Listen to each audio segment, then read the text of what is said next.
আসসালামু আলাইকুম গাইস। তো আমি এখন চলে এসেছি একটা বেগুনের জমিতে।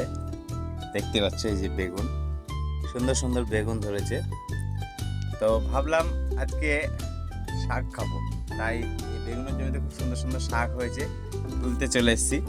আর এই যে এই শাক কিন্তু 10 টাকা 20 টাকা আটি করে কিনতে পাওয়া যায়, কিন্তু এই যে জমিতে টাটকা টাটকা তুলে খাওয়ার কিন্তু একটা আলাদাই মজা। তো এই শাকগুলো কি শাক, কেউ যদি চিনে থাকো তো কমেন্ট করো। এই যে শাক, সুন্দর সুন্দর শাক, খেতে খুব ভালো লাগে এই শাকগুলো। তো কারা কারা চেনো এই শাকগুলো কমেন্ট করো।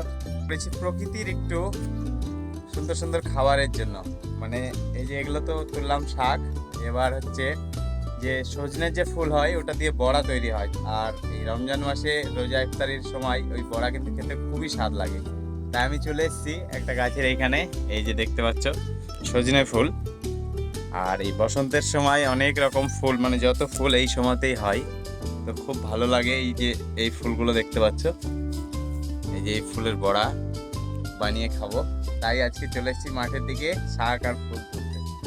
তো চলো দেখা হচ্ছে পরে, বাই।